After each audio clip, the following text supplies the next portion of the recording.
Do I know you? Is that? I don't know if I know you. It is you!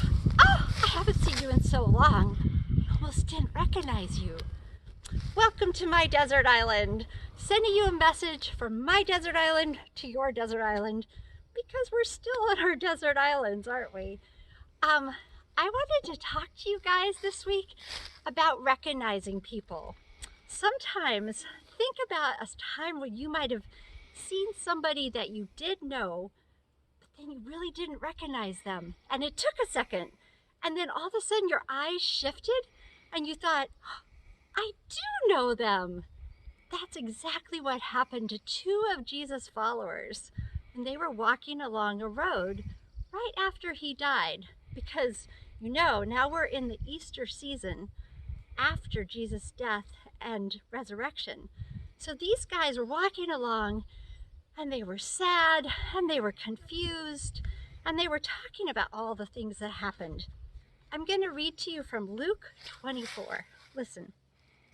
That same day, Sunday, this is right the Sunday that Jesus rose from the dead, two of Jesus' followers were walking to the village of Emmaus, 7 miles out of Jerusalem.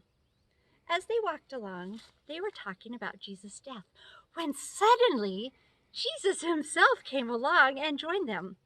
He began walking right beside them. But they didn't recognize him because God kept them from it.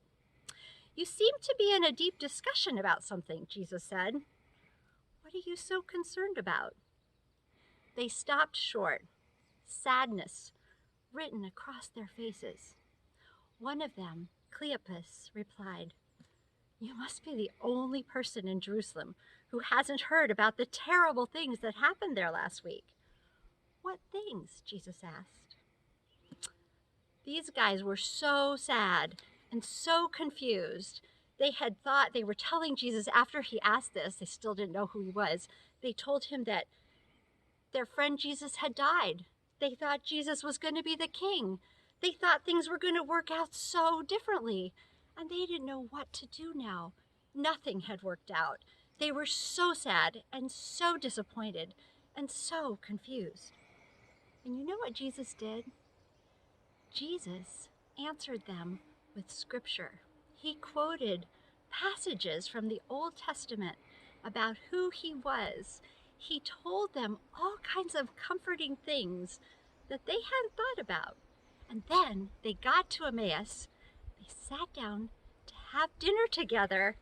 And while Jesus was praying for dinner, all of a sudden, God opened their eyes. And guess what? They knew it was Jesus. They recognized him. It was that shift that you get when suddenly you say, oh, it is you. I do know you. Well, right now, with all the sickness and the pandemic in our world, people are confused. People are sad. And a lot of people are saying, this isn't what April was going to look like. How can this be happening? I don't want this to happen. And they don't know what to do. It's easy to think, where's God? What's he doing? So I have 2 challenges for all of us, me and you, this week. The first one is, I want you to find a quiet place in your house. That could be hard. You could have dogs and cats and brothers and sisters, and it could be hard to find a quiet place.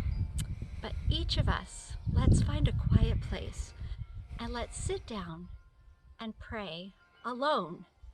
Ask God to open your eyes and to show you who he is, where he is, and how he wants us to live in this very confusing and unexpected time. The other thing is, I want you to do what Jesus did. You know how he knew all of that scripture?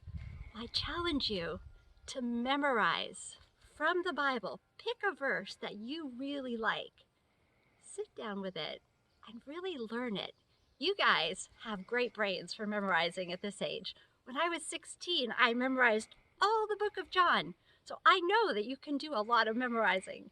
And you TGS kids, I know you guys memorize well. On the letter this week, I've written down some verses that I'm memorizing from the Psalms during this time. Pick a verse, write and tell me about what you're memorizing, or tell your parents. And hang in there. Keep looking at him. See you next week. Bye.